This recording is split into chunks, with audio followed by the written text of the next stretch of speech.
بصوا الفيديو ده لناس كتير. لو انت الحاله الاقتصاديه زينا كلنا مش قادر تاكل فراخ ولحمه كتير، او لو انت اساسا ما بتحبش البروتين الحيواني الفراخ واللحم، او لو انت فيجن لاسباب اخلاقيه او لحاجات انت مقتنع بيها، او لاخواتنا المسيحيين اللي هم الصيام بتاعهم معظم اوقات السنه. البروتين اللي انتوا بتقعدوا تقولوا لنا ان هو اساس الدايت نبدله ازاي وازاي نضيف حاجات تبقى خدنا منها بروتين كويس وفي نفس الوقت نعرف نكمل في الدايت ونشبع. اول حاجه هتكلم على كذا حاجه. الفطار، وجبه الفطار ممكن تبقى فيها فول عادي كلنا عارفينه، ممكن فيها عدس اسمر، يعني العدس الاسمر ده يبقى مسلوق تحط عليه ايه شويه كمون وخل وليمون، في ناس بتحط عليه كمان صلصه اللي هي طماطم يعني بس بيور، وتبقى جنب الوجبه بتاعتك. ممكن نحط مشروم، ما ينفعش بقى حد يقول لي مشروم غالي، ما انا قلت كذا اختيار، يعني انتوا شوفوا اللي هيناسبكم بقى. او حاجه انا ما بحبش العدس، جميل، ما انا قلت لك حاجات تانية. الجبنه القريش تتحط، البيض، البتنجان المشوي اللي هو في مصر يعني بيقولوا عليه بابا غنوج ممكن نحط عليه حمص شام.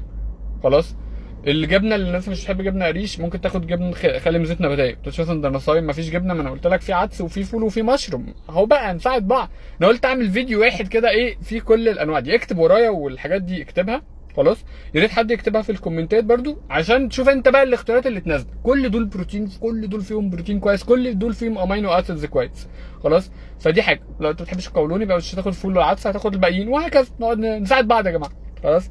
طب الغدا هنبدا بالسلطه. السلطه حط لي عليها، هقول لك 4 حاجات ينفع تحطهم على السلطه كلهم بروتين اساسا.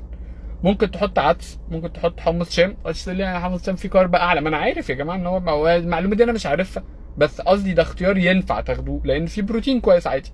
فعدس، حمص شام، كينوا، مشروم. الكينوا ده طبعا اختيار رهيب وعظيم جدا جدا جدا جدا ومشبع فوق مما تتصور، كنت عملت عليه فيديو كامل لوحده. فيبقى طبق سلطه بس لوحده اهو 4 حاجات ينفع تحطهم في البروتين. طبعا ممكن ناخد بقوليات وممكن ناخد سلطه مشروم. الكشري بقى، الكشري المصري الجميل اللي كلنا بحبه جدا جدا يعني. بافتراض انتي صايمه يا صديقتي، عندك صيام وهتاكلي كشري النهارده، تحافظي ازاي على الدايت بتاعك؟ هناخد 10 معالق، 10. ال10 دول 4 منهم عدس اسمر ده البروتين، معلقتين حمص شام، 3 معالق مثلا رز، لان الرز نشويات احلى من المكرونه، ومعلقه مكرونه. خلوا ده عندكم واعملوه اقسم بالله تحفه. خلاص. طب العشاء، عارفين السلطه اللي احنا خدناها ممكن ناخدها تاني في العشاء.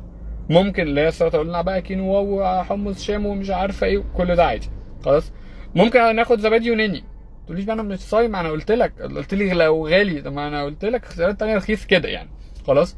ففي الاخر احنا قلنا الدايتس كلها الاسينشال اليمنت في الحكايه كلها البروتين. البروتين عنصر مهم جدا، يقلل جوعك ويحافظ على الكتله العضليه بتاعتك وتخس اكتر عشان الثيرموتيك افكت بتاعه، التاثير الحراري ليه، وبيفضل في المعده اكتر، فهو مفيد على كل الاحوال. فانا قلت لك فيديو جمعت لك فيه كل دول، شوف انت هتوظفها ازاي. اكتبهم كلهم في ورقه وقلم، انا اصلا كاتبهم في ورقه يعني، اكتبهم كلهم في ورقه وقلم وانت ابدا بقى شوف اللي هيناسبك، اللي بتحبه واللي ما بتحبوش وهكذا.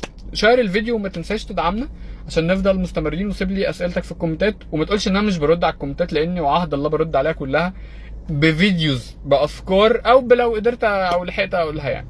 سلام.